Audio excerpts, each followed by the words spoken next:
పురపాలక సంఘం కౌన్సిల్ 4 సంవత్సరాలు పూర్తయింది. ఈరోజు బడ్జెట్ సమావేశాల్లో పెట్టారు. ముఖ్యంగా టౌన్ ప్లానింగ్ విభాగం ఫెయిల్ అయింది. ఆక్రమణల ఫీజు 1,50,000 మాత్రమే చూపించారు.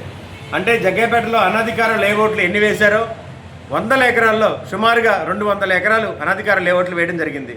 200 ఎకరాలకి 10% అంటే దాదాపు మన మున్సిపాలిటీకి రావాల్సినటువంటి ఆదాయం ఎంతో మీరు గమనించండి. అంటే సుమారుగా 20 ఎకరాలు మన మున్సిపాలిటీకి రావాల్సిన ఆదాయం ఉంటే ఒక 10-20 కోట్ల రూపాయల విలువైనటువంటి భూములు పోగొట్టుకున్నాం. అదేవిధంగా కన్వర్షన్ ఫీజు రెవెన్యూ డిపార్ట్మెంట్ పోగొట్టుకుంటుంది.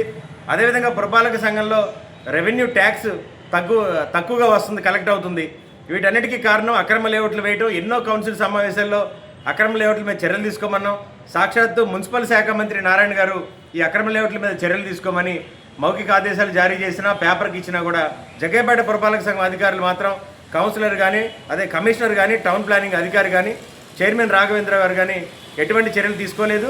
దానివల్ల మున్సిపాలిటీ ఆదాయం నష్టపోయింది.